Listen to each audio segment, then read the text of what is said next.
All right, here we go. Call this Washington County Board of Education meeting to order. After a moment of silence, I'm going to ask Mr. Hammonds to lead us in a pledge of allegiance.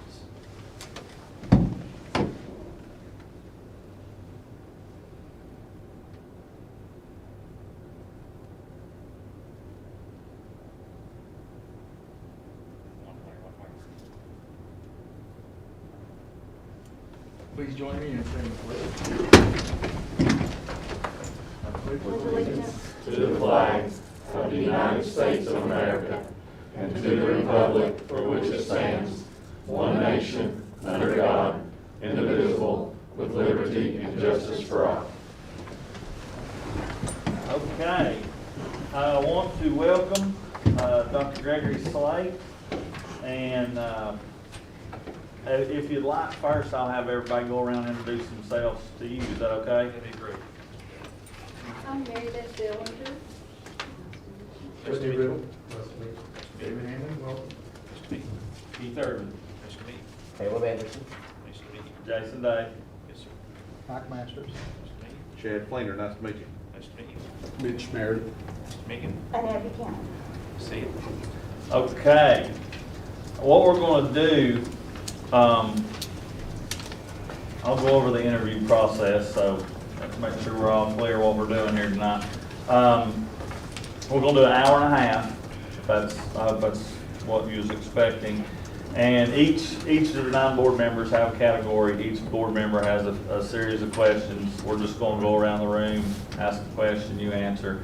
Caleb is going to start off with some general questions, and we'll just go till we get done. Sounds Does that great. work for you?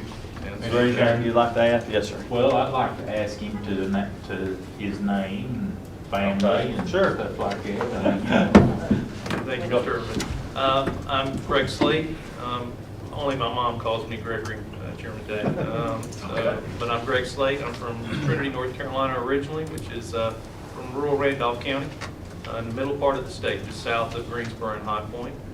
I've been married to my best friend for 17 years, and we've been together for 18, almost 19 years. Got a phenomenal son who is a current 8th grader, will be a rising freshman next year. He is an avid soccer player and trombone player. Been in education since 99. And have served in a wide variety of capacities. I've been a teacher, an instructional coach, curriculum facilitator, assistant principal, executive director, and now senior director. And I've been in small city systems, I've been in urban systems, I've been in rural systems. So I've seen a little bit of everything. I've been in big and small. I've been in a city system that only had 5 schools. I've been in a large, huge urban district at 127. In my current district, we have 22 currently, and I love every minute of it. Thank you. Is that it? Good? All right, Ms. Dillon. Caleb. Caleb, I'm sorry. Am I ready to go? Yep, go ahead, Caleb. All right. I've got 2 questions for you. The first one is, what would you do to maintain a positive climate in schools? I think the most important thing, Caleb, is to have a relationship and build those relationships with not only students and staff, and teachers and principals, but also with the Board of Education. So in schools, I think it's critical that we lead with kindness and empathy in the schoolhouse to help make sure that schools understand and are pulling out of this pandemic effectively. It's really difficult currently. We're in silos. We feel isolated oftentimes in the pandemic. And I think it's imperative that we listen and we help lift up our students and lift up our teachers. That level of support has to be consistent. It has to be consistent not only with staff and help them understand and meet their mental needs through an employee assistance program or whatever may need be, but also has to be supportive of students through social and emotional learning and maintaining that positive climate where you build up your folks. You celebrate the little wins, you consistently celebrate those little wins, provide an atmosphere of unity that we're all in this together. and you provide a positive, optimistic atmosphere on a consistent daily basis, and where people can come to you, reach out to you, and they feel that you're listening to them.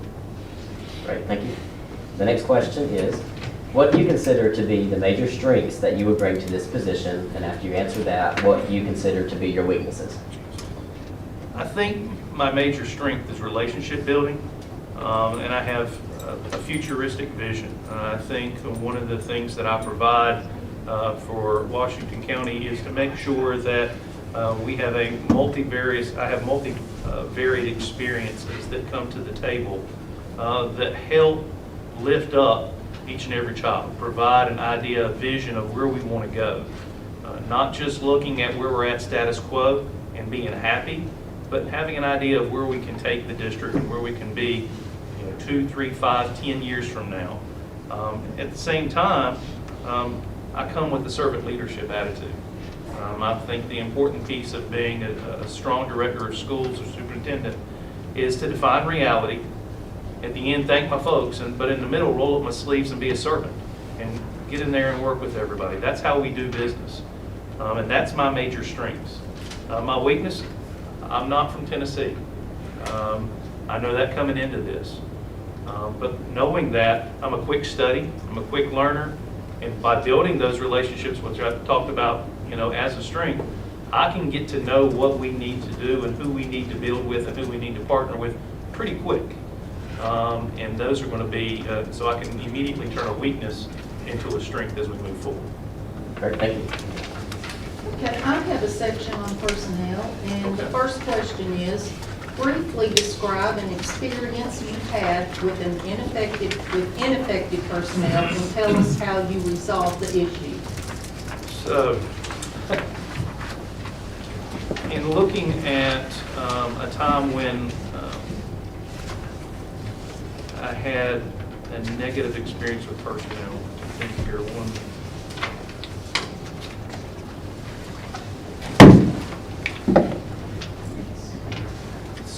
Sorry, I was going to tell you what criterion it was. That would be fine. Okay, criterion 9. Criterion 9, thank you so much.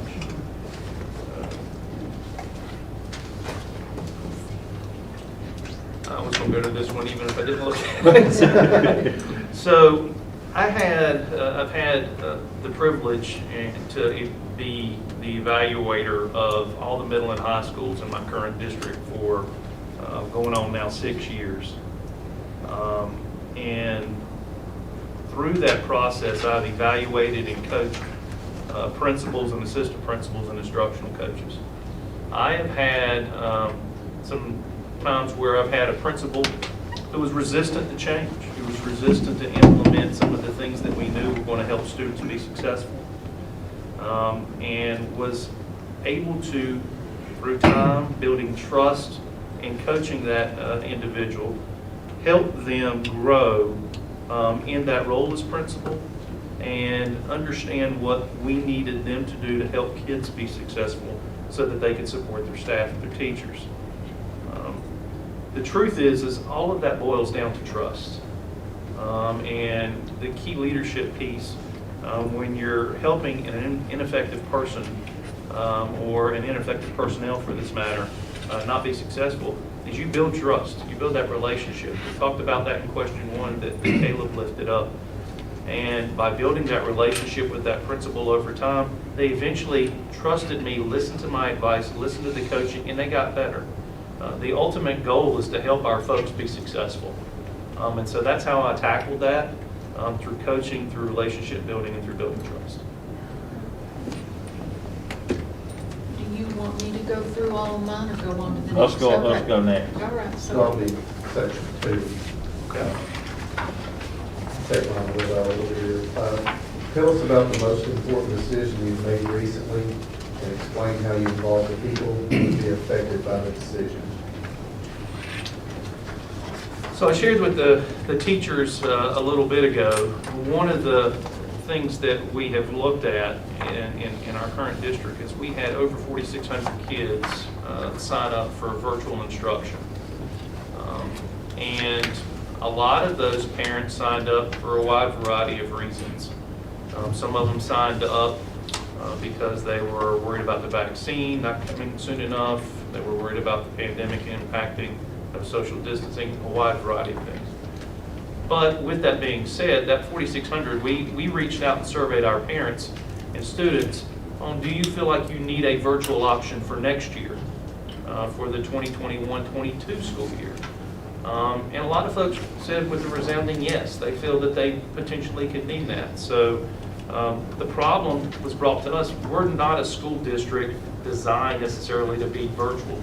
We have brick and mortar schools. So to develop an e-learning academy, we've had a virtual academy at our 9-12 schools for 5 years now.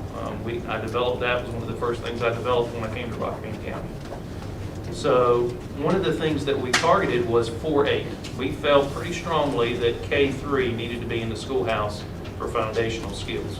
So we developed an e-learning academy for grades 4 through 8 that would meet the needs of those potentially those 4,600, but we're hopefully not going to have all 4,600. We designed it to have 50 per grade level, which would be a heck of a lot smaller than 4,600. But a lot of the folks that said that they were interested, that number was way lower. So we surveyed our parents, we surveyed our staff, and to fill that need. We also looked to develop that program and having one learning management system, making sure we were Canvas 4-8. And now we're shifting our Canvas down even to the lower grades. I know a lot of lower grades use Google Classroom or Seesaw. We started out that way, but now Canvas is rolling out a much more user-friendly elementary version of itself. So we reached out and we're starting to push that down to those grade levels, so our kids will be on Canvas 4-8. And then when they get to high school, they'll of course be on Canvas. And lastly, making sure that this did not impact our principal salaries. In North Carolina, a principal salary is tied directly to the number of students they have in the building. So by going with 50 per grade level, we could spread that out amongst all 4 of our zones. So it didn't directly hurt our people. And really targeting that and using that kind of a building model from the grassroots, listening to our parents, listening to the community members, listening to our principals, and listening to our teachers to solve that problem.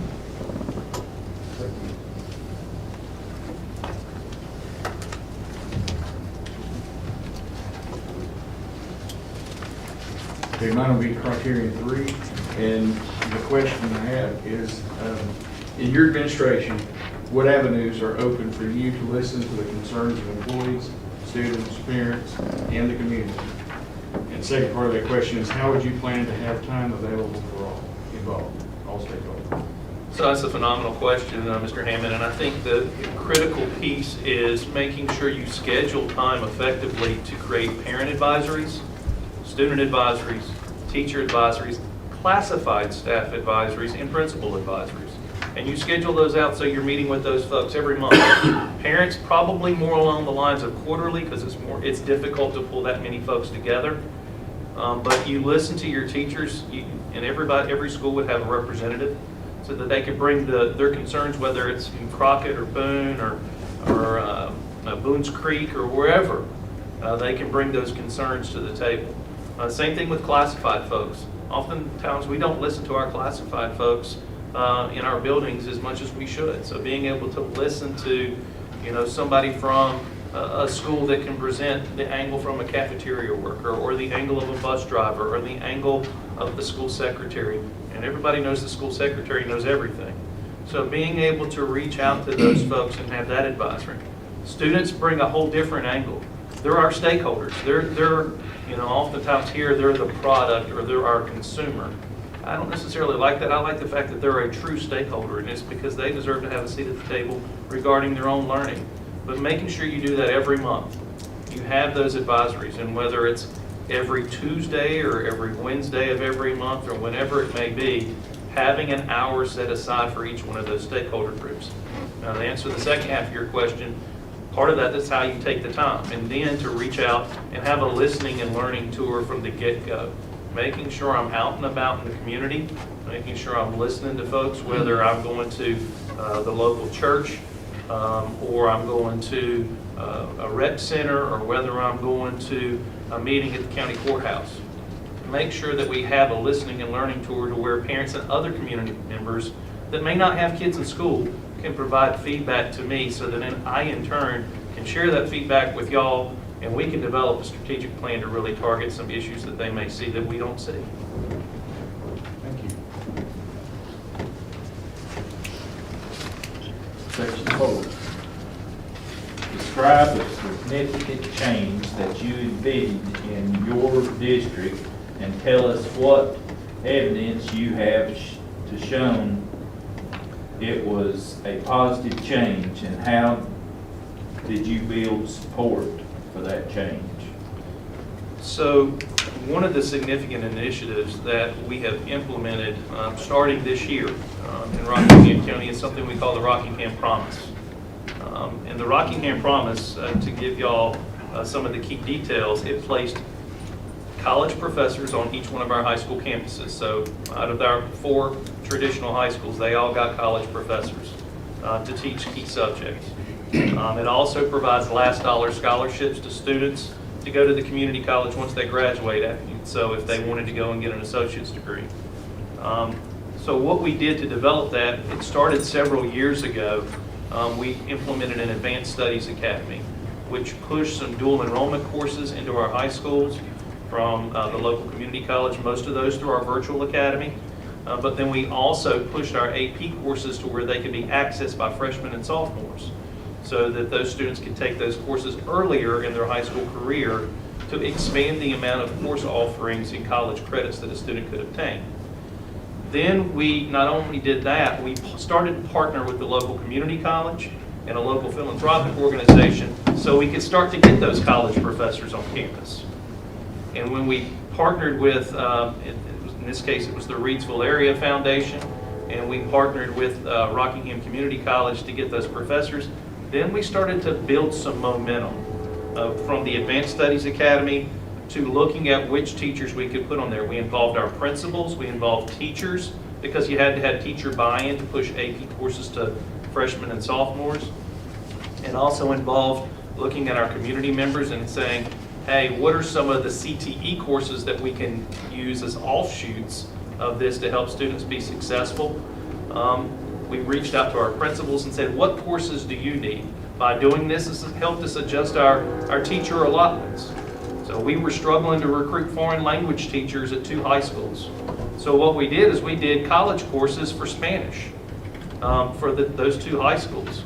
And we helped prep kids and help them get the C average they needed so that they could take those courses. And we developed that model so that not only would they be getting college credit, but they'd also get high school credit. They were dual credit courses.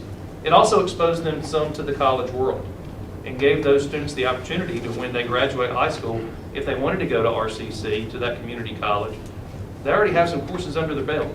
So they can already start moving towards that associate's degree that they may so choose.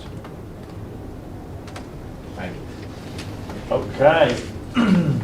Criterion 5. Describe how you've led a school or system in creating a vision and building support to accomplish that vision. Several years ago, upon my entry into Rockingham County Schools, we started out the development of a strategic plan. And what we did is we built a community group and with individuals from the business community, from the school board, from school system, school district leaders, as well as leaders from the classroom. We had teacher leaders on that committee, and central office leaders and principals to come in, and we did before school started, it was in August. We don't start until a little later than y'all. But we pulled everybody together and started working on what does the community feel we need. And we started building that from the grassroots, listening, garnering feedback. And once we started listening to what the community felt like it needed, everybody started to migrate to certain camps on what they wanted to work on, whether it was the academic side, whether it was the organizational side, or whether it was the community and communication side. So we started to develop the strategic plan around those three major initiatives. We looked at those three major initiatives.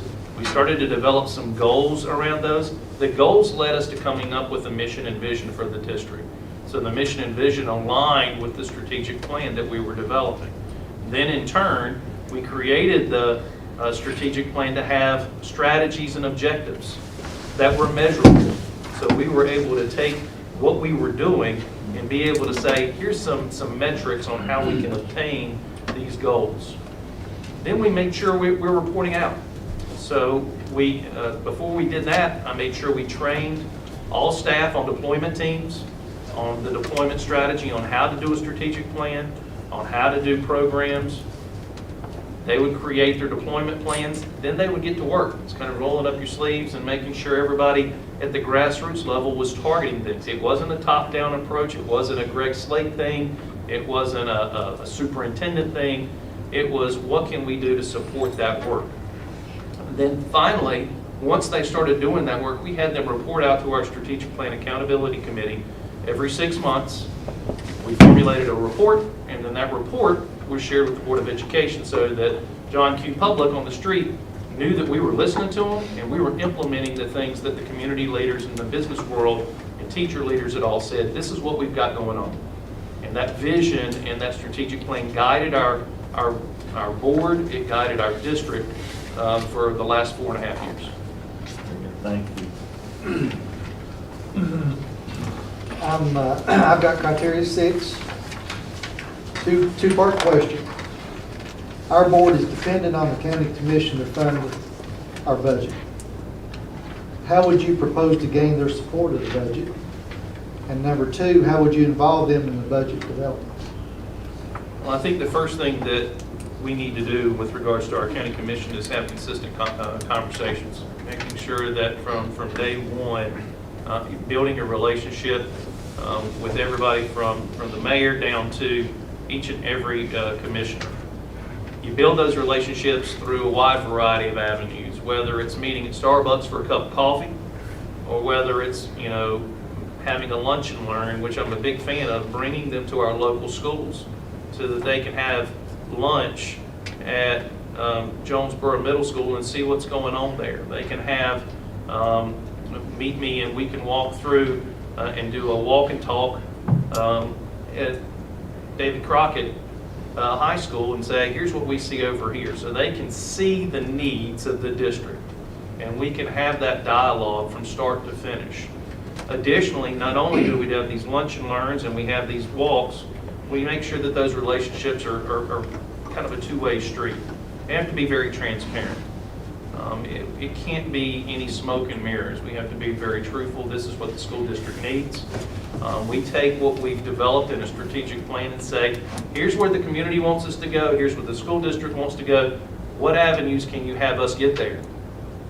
And you use these other avenues. We just talked lunch and learn, learning walks, whatever, coffees, lunches, whatever may be needed to do that. I also have to be very visible at the commissioner meetings. I have to be very visible at local municipality meetings. This position is incumbent upon doing that so that we can continue to secure funding for whatever we need. And making sure that we have that dialogue back and forth, moving forward to reach those goals. You've not met our county commission yet. They're great. All right, moving on to 7 here. My question is, how would you work with your board to be effective and respected by the community?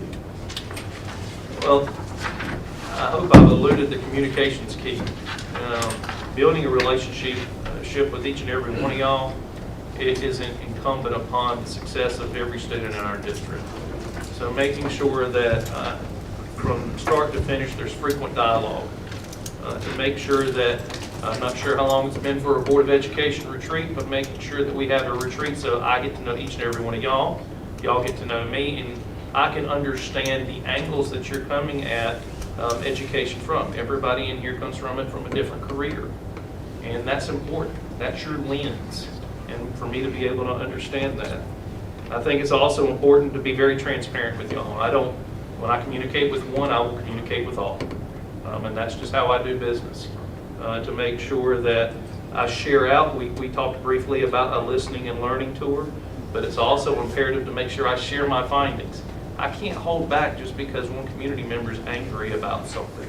I have to say, you know what, Mr. Masters, here's what this community member said, so that we're all on the same page and make sure it gets circulated amongst all the board members. I think that's imperative. And I also need to make sure that I'm meeting consistently with the board chair and vice chair on agenda development, so that you guys don't have surprises and I don't have surprises and we're all singing from the same sheet of music.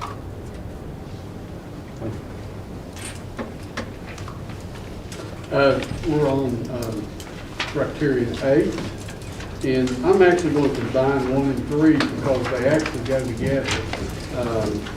You know, what we'd like to hear is what's your experience in developing elementary curriculum and instruction, and how you gained that experience, but then in a broader context, how do you put that out into the total school system in terms of college track, CTE, and you might touch on your vision, because you alluded to that earlier. And so where does your vision come in to developing those programs? So we'll start with That's a lot of questions. I mean, That's quite all right. That's quite all right. So in talking about elementary, I am blessed to be married to an early childhood educator. My wife teaches EC pre-K, and so I have a lot of experience with pre-K and first grade. She also taught first grade.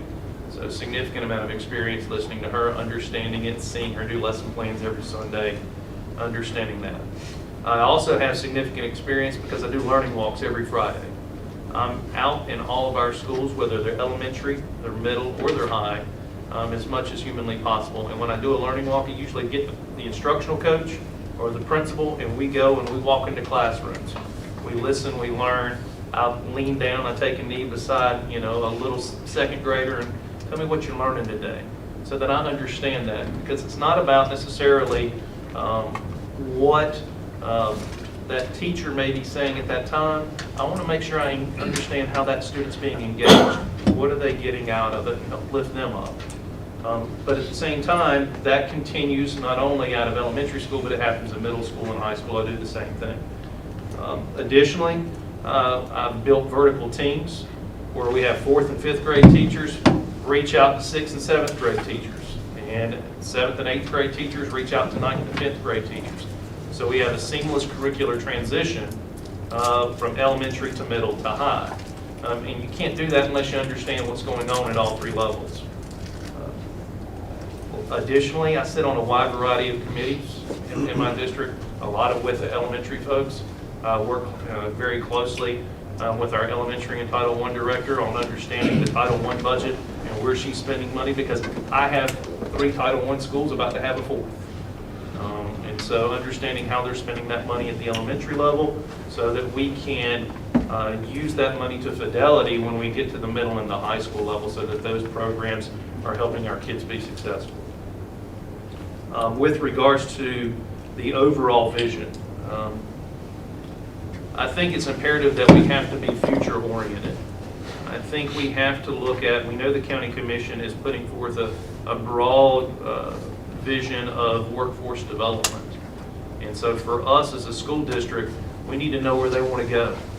What school programs can we offer that will help lure businesses to come to Washington County? And that can't be just looking at it right now. We have to be focused enough to say, all right, County Commission, Workforce Development Commission, you're looking at plot A of land and you want to lure this type of business there. What are some things that we can do as a school district to lure that business here? That means we have to have students within 3 to 4 years ready to walk across the stage and go to work for that company that hasn't even stepped foot in Washington County yet. And so that's part of that creation, that part of that vision is looking beyond just what we're doing right now. Because a lot of the students, when they graduate, Caleb graduates, some of the jobs that he may decide to do don't exist yet. And we have to be ready to teach them that.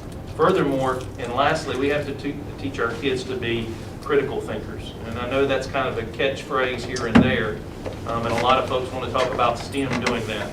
I was listening to a speaker the other day, and I agree with him 100%. It doesn't need to be about STEM being science, technology, engineering, and math. It needs to be strategies that engage minds. We need to teach our kids to be critical thinkers so that when they walk out of a second grade classroom, they understand how to solve some second grade problems or third grade problems. Same thing at the high school level. If we don't do that, we're going to create thoughtless kids and not thoughtful kids. So that helps us move forward with that future vision. It also starts at that elementary level to kind of tie it all the way back to that, Mr. Meredith, to help us get to that point. I have criteria 1. What evidence can you cite to demonstrate you are an effective communicator? So I think we've lifted up some of the programs that we've been successfully able to implement in Rockingham County, the Rockingham County Promise, where we have been able to build a program from the ground up that provides professors on campus and last dollar scholarship.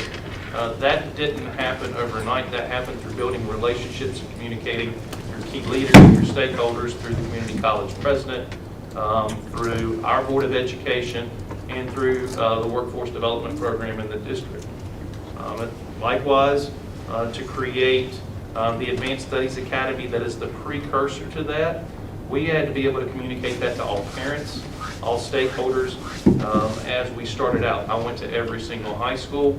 We explained to them what we were doing. We explained to them what this could do for their child so that their child could be successful and have 37 college credits, and they could save them $63,000 in tuition if they implemented this program and their child took full advantage of this program. Truth be told, we had one school that was a little resistant on it at first, but then jumped on board.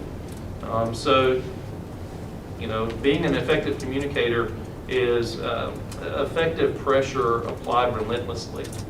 And so that means just gentle pressure, just making sure that we're staying on point and continuing to preach that mission and vision. Always bringing it back to kids. And that's to always come back to our children and what we can offer them. So to be an effective communicator, you have to meet with folks, you have to be transparent, you have to build trust, and you have to bring them back to what we're all about, and that's our students being successful. Okay, I'm back to criteria 9, again, on personnel. And the first, this is a 2-part question. What have you done in your current position to ensure every employee is effective, and how do you determine which employees should be retained? We talked about some of the key pieces of making sure that I'm out, I'm visible, I'm doing learning walks, I'm working hand in hand with the principals when it comes to teachers, when it comes to classified staff. And likewise, I'm doing those learning walks not just to see and support teachers, but to support principals too, to see if they're doing what they need to do to be successful. Also, in addition to that, making sure that I'm providing training so that if somebody is doing a program, that we're following up with them, that we are working hand in hand with that teacher or that principal to implement that program. And we're following up. We've provided instructional coaches in all of our schools. One of the things that we didn't have, we advocated for, we pushed, now we have them in all of our schools. So that instructional coach can provide that professional development and support for the teacher and or classified person in implementing the program. So it's a twofold strategy per se. With regard to retention, you reach out. If somebody is still coachable, if somebody is still learning and growing, if somebody is still reaching children and building those relationships and caring for kids, then they're retainable because we're helping them be successful and they're doing what they need to do. In my experience, that's holding them to that high standard there, that's imperative. However, when somebody starts to fade and they don't have any desire to connect with kids and somebody doesn't have any desire to improve, when they become incoachable, then that's when we need to start having a conversation about this might not be the best place for you. And that's the reality of it as a leader. You have to sometimes make those hard decisions. I just wanted to ask, how long is the length of years in North Carolina before a teacher achieves tenure? We don't have tenure in North Carolina. You do not have We tenure? do not. If you had it, then you still have it. But if you were hired, I want to say after 2012, then you were not granted tenure. But you still have a significant due process procedure. It's awfully difficult to get rid of somebody. I hate to say it that way. And I'll be honest with you, the goal of any leader is not to get rid of folks, it's to coach them to help them be successful. Thank you. What about criterion 2? Please think of a problem that was brought to you recently, and what was the problem, and how did you handle it?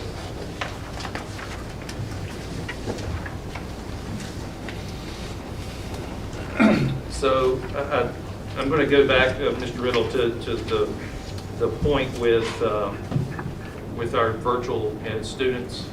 That was a recent problem. I'm not sure if it was a district-wide problem where we had 4,600 kids that wanted to go virtual, and we were concerned about that for next year. And looking at that, we reached out, as I alluded to earlier, parents, community members, teachers, to make sure that we were helping them be successful. We aligned our learning management system. We focused on making sure that we didn't harm any of our teachers or principals through ADM adjustments. I believe I've answered some of those. I don't want to be too repetitive on that. But by doing this, we had to make sure we brought a lot of stakeholders to the table. We brought in our elementary director. We brought in our leader of our AIG group. We brought in our instructional programs personnel. We brought in support personnel that could look at it from the counseling lens and could look at what kind of social emotional supports we could do for students if they became all virtual from here on out. We held Zoom meetings with parents to get the word out, to share with them what we were doing. If we'd have been able to have that many folks, our governor's restricted the amount of people we can have inside. But we couldn't, so we had multiple Zoom meetings to get the word out, to help parents understand this is an opportunity for your child if you don't want your child to be in a brick and mortar school starting in August, because you still have a fear. We had those info sessions, and we've started our student enrollment process with that. And we've also contacted the Serve Center at UNCG to reach out and say, if we have more than the 250 kids that want to enroll in this, we need to create a lottery system so that we can allow and do that equitably and fairly for students to enter that program. Back to criterion 3, give us an example of when you changed your mind and taken a different course of action as a result of listening to others. So I alluded to earlier, and I'm not sure which question, we talked about the Advanced Studies Academy, which was the precursor to our Rockingham Promise. And the feedback that we received at 3 out of our 4 high schools was resounding. It was great. However, one of our high schools was a little reluctant to start this program. The feedback from the parents was, we don't want that here at our school. We don't feel we need it. We feel our students are already equipped enough, they're going to be successful, they can compete against the best and brightest, and they can do what they need to do, and they'll be fine. So listening to that advice and to that feedback, I stepped away and said, we will let this run its course at that specific high school. A year later, they came begging to have it at their school because they started to realize that their graduates were getting passed over for scholarships. Their graduates were getting looked at as, well, what this person over here's got X number of college courses and is taking the most rigorous courses available. Why doesn't the graduate from this high school? And the only answer they could give was, well, we decided we didn't want it. We decided that our child didn't need that. And part of that was trying to explain to folks that you're not only, when you're looking at college admittance and acceptance, you're not only looking at within the four walls of your county, but you're also looking at students all across the state that may be applying to go to Tennessee, or students may be applying to go into UNC Chapel Hill. And you have to be competitive. And staying status quo, I've used that a couple of times, and not having a future vision of where you need to be kind of harmed that school at the time. And at that time, I knew I had done enough research to know where it was going to end, and I tried to warn them, but they didn't. So I listened, I backed away, and then sometimes I let things just run its course. And then in that situation, they eventually came back and said, you know what, yeah, we want that here now. Thank you. You know, I'm sitting here listening to his comments and stuff, and I'd like to ask questions in this, and I know we're not supposed to. But, you know, I know, but let's don't. I understand. I'm writing them down. Yeah. I'm thinking of things too, but I mean, you know, let's don't veer off the path. How do you, on criteria 4, how do you keep up with research and incentives that may drive change? I'm an avid reader. I read frequent education articles. My new thing that I'm very interested in is I do education podcasts. I've been listening to a lot of education podcasts here recently. I'm trying to stay up on the 21st century technology to make sure that I'm doing that. I attend conferences and professional developments. I listen to TED Talks. I don't think it needs to be just education. Leadership is about more than just what happens at the schoolhouse or at the school district. So I try to make sure I'm doing that as well.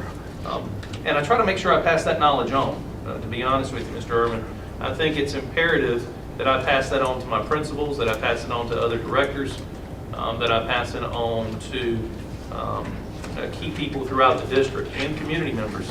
Every Monday I send out a Monday Musing.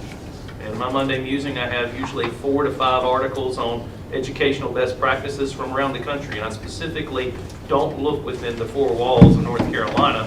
Sometimes they're in there, but I also look elsewhere so that they can see what's going on in Tennessee, what's going on in Mississippi, what's going on in California, wherever it may be. And I also send out 4 to 5 articles on leadership improvement so that my principals and assistant principals and instructional coaches can grow as well. Because leadership's a gift, and it's my job to give back to those folks who helped lift me up and those folks that may attain to become, you know, assistants or directors or principals or whatever they may so choose.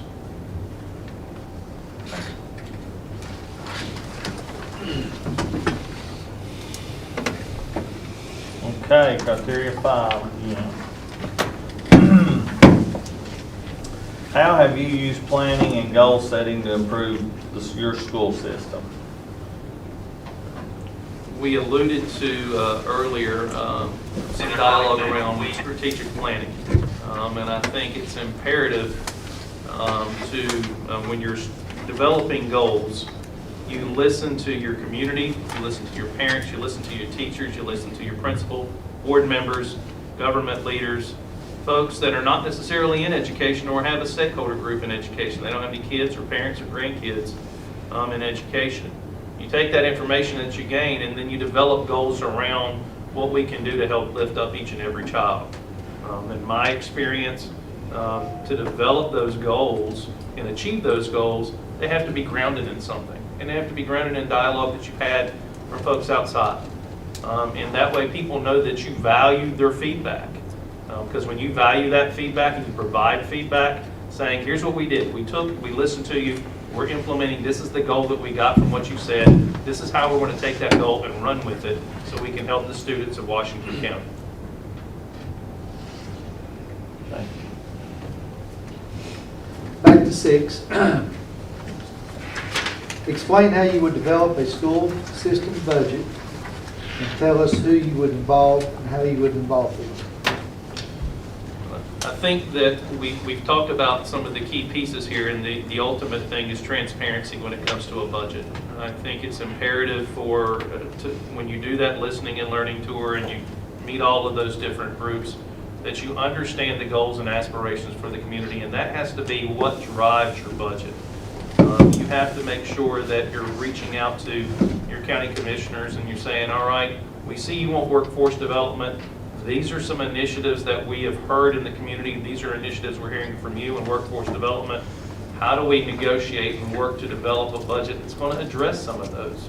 Working hand in hand with board members, making sure that we're very transparent in this room to say, here's what we're hearing, here's where we want to go, here's how we have to spend our money. We have to put our money, the old saying, put your money where your mouth is, and that's what we need to do. You need to lean on your CFO for policies and rules and critical pieces when it comes to number crunching, because my area of expertise is not necessarily his area of expertise.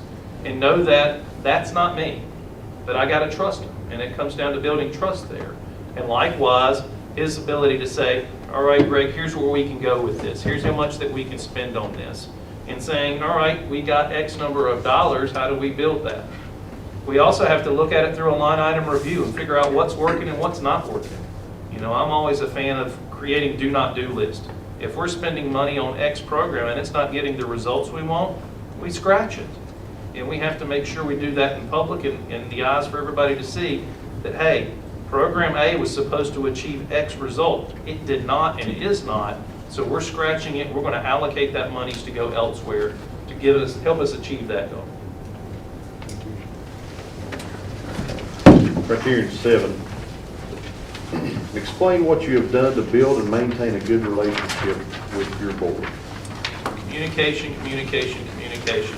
I think it's imperative that there is frequent dialogue, that we're always talking, that when you speak with one, you speak with all. You make sure that as you're developing a mission and vision and strategic plan for the district, that the board is heavily involved in that process. Every single board meeting comes back to that mission and vision. It's tied to it, so that when we're looking at a strategic plan, if there's a report that needs to be given on topic A to the board that night, it aligns with where we want to go. So it values that communication that we've had as board and superintendent or board and director have had. It also values where we've gotten that information from our community. Additionally, I think always being available. You have to have a door open policy.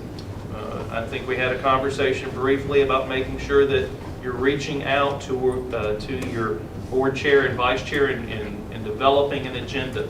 Making sure that when we're reporting out different things, we're respecting everybody's opinion and that there's no surprises and we're moving forward as a unit. That we're all singing from that same sheet of music, to use the analogy. And that has to be communication. It has to be relationship building. We talked about a retreat. We talked about all the things that have to go into that.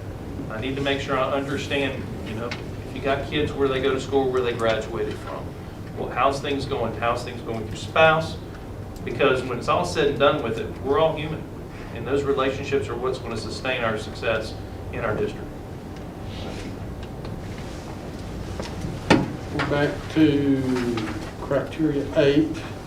And tell us a little bit about, you touched on some, but curricular instructional improvements that occurred as a result of your specific leadership. And I would, if you have anything in there that's related to CTE, that's part of that instructional process. So I'll give you 3. I'll throw in a CTE, or probably a couple of CTEs for you. Well, I'll throw in one that we haven't talked about. We've implemented an intervention and an enrichment block at all of our schools. The intervention and enrichment block is at the middle and the high schools is a 30-minute block to help our at-risk kids get caught up. That's going to be paramount here, as kids come back from COVID. Because what we've done over the course of my career is we use that time for us to use our MTSS framework, or RTI2 in Tennessee, to use that framework to reach our kids who are falling behind. By using that program, it's helped us be successful with teachers also using that time for their PLCs, for their professional learning communities and planning. The second thing is having a consistent model for our professional learning communities. We use the collaboration around student achievement model, or CASA is what we call it. We love our acronyms in education. The CASA model, where we're consistently always asking those questions that come out of Rick DeFore's camp of what are we doing, how do we know they got it, and then if they don't get it, what do we do now? And that's always the hardest part, because teachers have no problem planning together. But they oftentimes have a hard time saying, well, I've assessed them, they didn't get it, now what? And that's one of the things that we've really pushed with our staff, is making sure you understand the now what. If Greg didn't get concept A, what are we doing? And so we've really tried to address that through our model in our professional learning community with regard to an instructional improvement. And lastly, here's some CTE. We have been successful at creating career academies in our 4 high schools. We have one high school that's an IB academy. It's not really a career academy, but we have an early college that's on the campus of the community college, where students, when they graduate, can have an Associates of Arts, Science, Nursing, or now we have an Associates of Teaching that's coming on board this year. We also have a Health Science Academy at one of our high schools, and when students graduate, they have CNA credentials. They can also start taking the courses so they can become a nurse. We also have a Public Safety Academy. When students, when they go into the Public Safety Academy, they can become a firefighter. They can become law enforcement. We've introduced a criminal justice element this year. And they can take some of the basic courses to start off on the path to become an EMT. So those are some of the programs that we've implemented, and those all came back to what our community needed.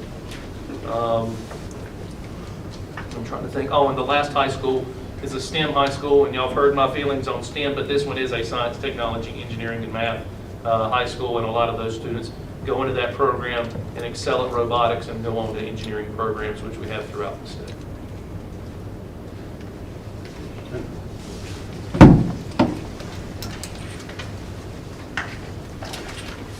Tell us about an instance where you have been an effective champion for public schools. One of the things that we have advocated for, the Rockingham Promise was a huge deal. It was a $2+ million grant that we were able to use to help advocate for our students to be successful, get those college credits as well as those last dollar scholarships.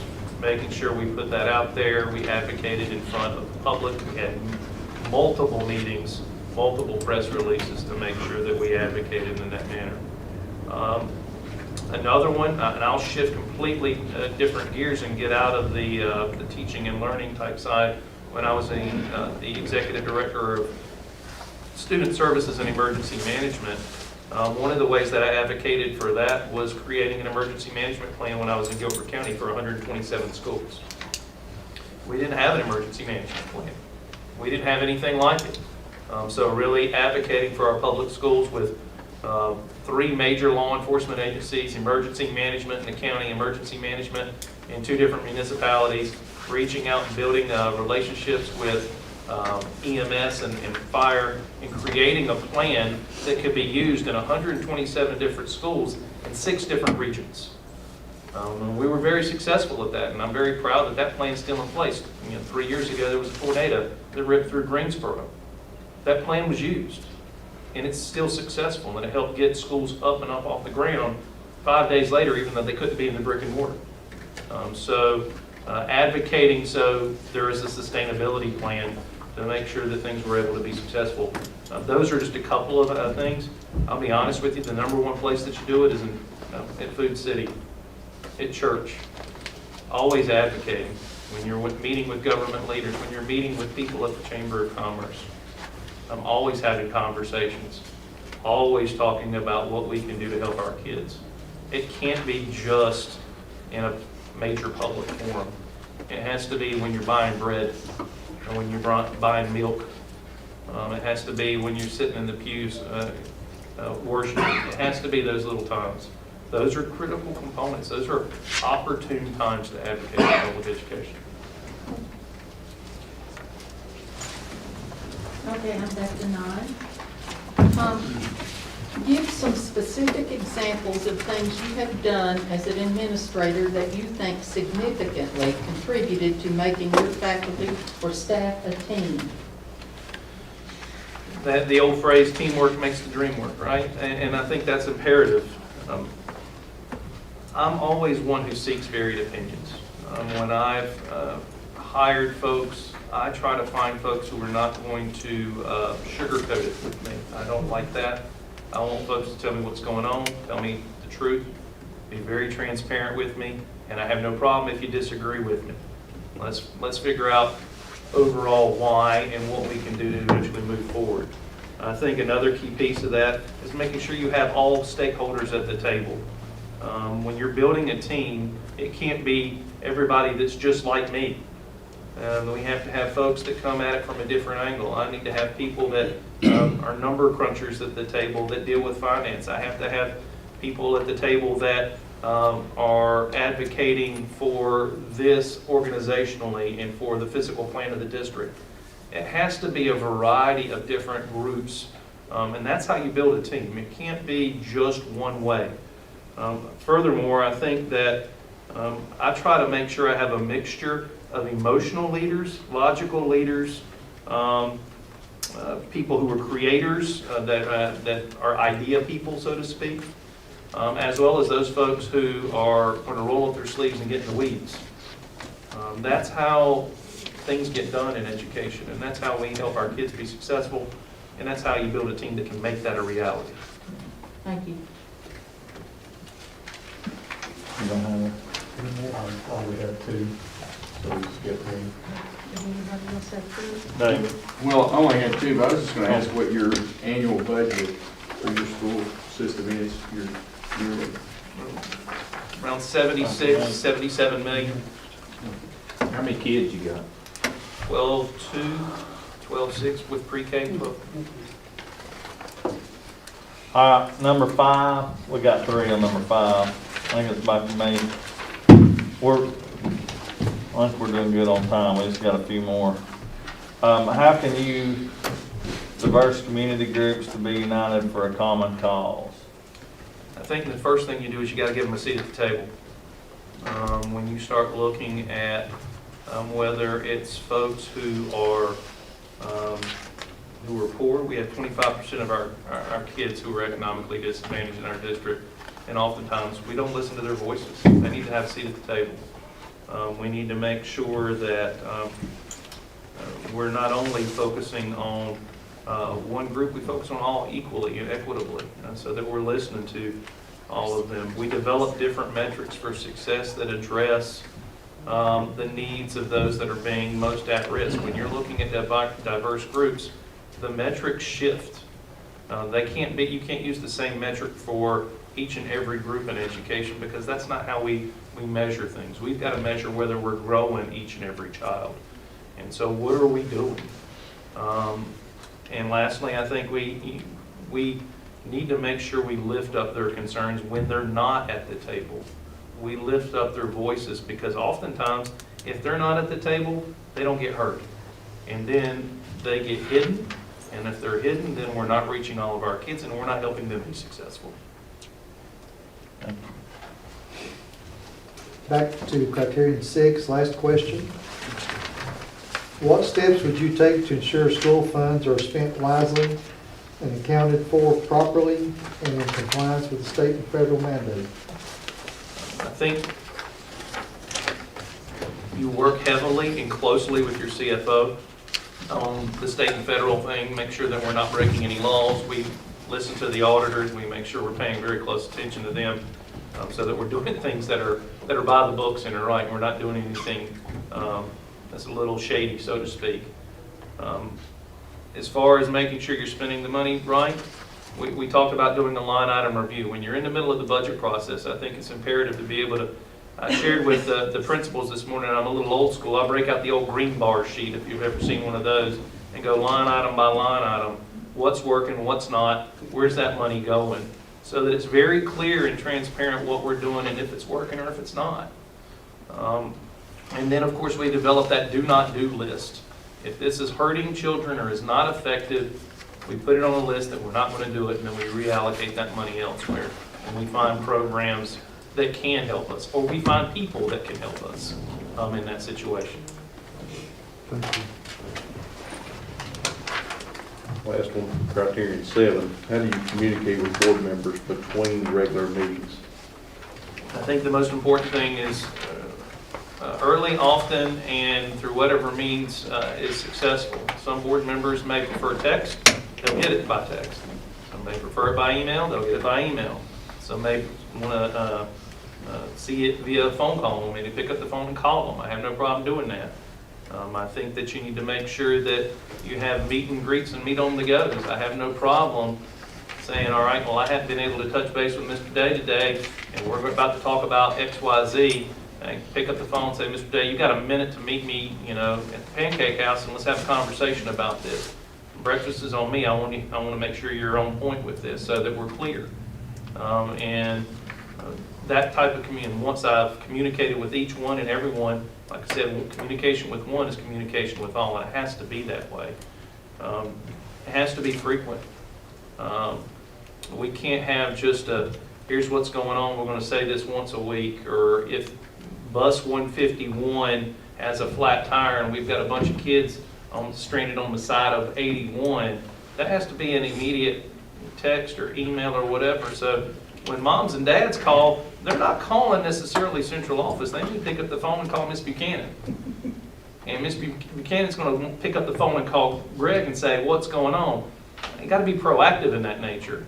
If she's gotten that text or that email, she's going to say, oh yeah, this is what I got from the central office. The superintendent, or director of schools has said X. This is what's going on. There's a flat tire. We've sent another bus out to pick up those students to continue the route. It's something simple like that. It has to be frequent, early, often, and often.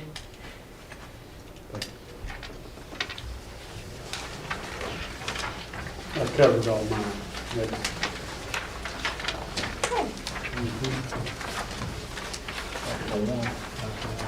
Cite an instance in your current position that demonstrates your ability to build confidence in the schools. One of the things that has built a lot of confidence in our schools has been the development of CTE academies, our career technical education academies that I lifted up earlier. Because the community said we needed X, we gave them X, and we started programs. One of the more recent things that we have done in our district that has been highly successful is our southern part of our county said they needed some assistance with advanced manufacturing and machining. We worked hand in hand, our CTE department worked hand in hand, wrote a grant, got a $300,000 machining lab put at our southernmost high school. So the students can go there and get those skills so that they can be successful and meet that need. So there's always going to be a time where you have to build confidence in your school by, basically putting up what you say you want to do and what they say they need and responding to the needs of your community and the needs that will help your students ultimately be successful when they leave.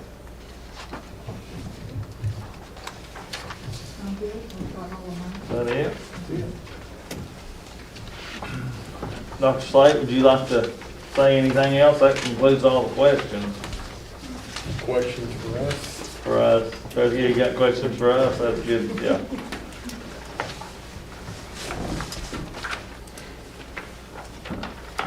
I guess this could go to the whole board. I typically would just ask Mr. Day. From your perspective, is there anything blocking our progress from achieving any of the goals that you have in mind? Go ahead. Just funding. Funding. Anybody else? Well, this board, we're seeing CTE, we're wanting to push CTE, and that's one thing that, we got new board members here, and they're seeing how we're trying to get focused towards CTE. you know, the K-3 world,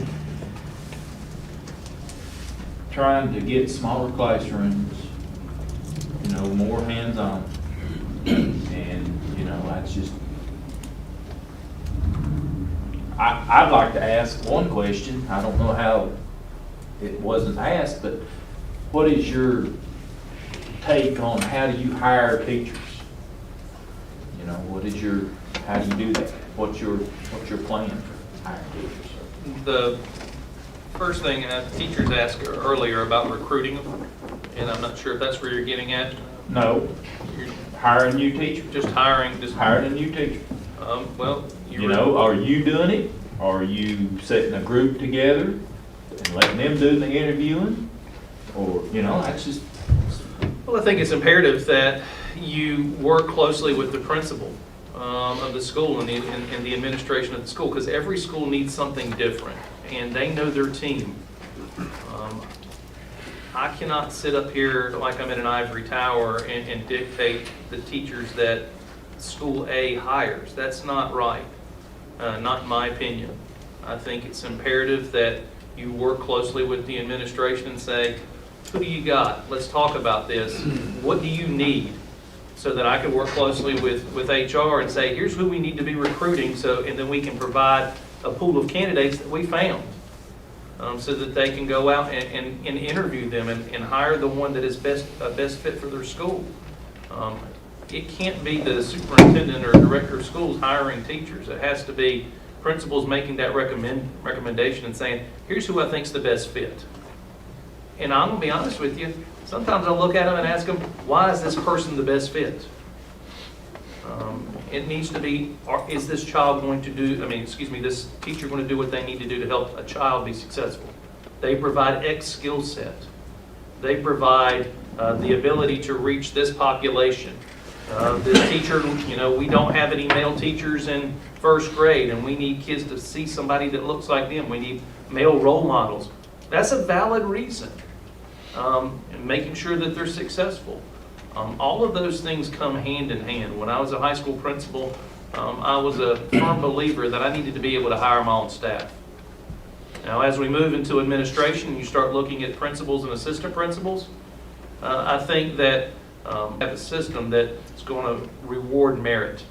We have to have a meritocracy, and we have to have the right fit. When it comes to principals, there's a team. There has to be a committee that looks at what's best for that school. We include stakeholders from the school in one piece of the process, and we include stakeholders that understand the needs that the district needs to get out of said school. Likewise, when you're a principal of a school, I would encourage, and I would be my expectation in your hiring teachers, you have a committee. It can't be just me and you behind closed doors. It has to be a committee that everybody brings a different perspective. I've always been a fan of the department chair in the local department. Whatever social studies teacher you need, social studies department chair should sit on that committee and be able to weigh in on that and say, yeah, we need a U.S. history teacher. And if Greg Slate's coming into the room and he's only providing world history experience, that's probably not a good fit. If I'm coming in, I'm a math teacher, and you need a social studies teacher, obviously not a good fit. But making sure you have that conversation. You have to have high expectations for your principals, and that doesn't just stop with student achievement. It starts and stops also with high expectations for hiring and firing, hiring folks. Principals really don't get that privilege of dismissal. But really making sure that they're the key people that step into the room and say, you know, this is the expectation that's set forth. I've got to reach this goal. I've got to be held to this standard. And that involves me hiring folks. That involves what my teachers do on a day-to-day basis. It also involves the instruction that happens. It involves how I run my school organization. And so I think that's critical. I know that went a little bit down a rabbit hole for you, Mr. Irvin, but that's what I honestly that's what I asked. That's what I wanted to know. I mean, I understand what you're saying, and it's a good answer. So the principals would be allowed to be in the interviewing process for each? I would expect it. It's the only way to be. I mean, they know their schools better than I do. And the other teachers are the ones that have to work with them too. Exactly, and that's what the critical part of that team. Right. That's why it's got to be a committee approach. When I hired teachers as a principal, I had department head, instructional coach, assistant principal who was over that department, and myself, sometimes one other person, another teacher that may be not in that department, that's just in my school improvement team chair, for example, would often sit in. That was usually my 5-person team. Because they bring a different perspective, and they would say, all right, this person's going to fit with our school, or this person's not going to fit with our school. School's a culture, and it's imperative that we make sure we find people that fit that culture. And if we're trying to change or shift that culture to go in a different direction, you got to hire people that fit that direction you want to go. And that goes also for central office. And also goes for when you're looking at principals. When you're looking to do those things, you've got to make sure you have a wide variety of eyes and lenses on that process. Do you have anything else for us? I don't believe so. Good. I'm familiar with the timeline. I think y'all have been very transparent in that, and I appreciate that. And I just want to thank each and every one of you for the opportunity to be here. I've had a phenomenal day with teachers, principals, central office folks, board members. Thank y'all. Y'all have been outstanding and been very, very gracious. Thank you. All right. Well, let's conclude, and everybody else? Good. All right. Meeting adjourned. Thank you.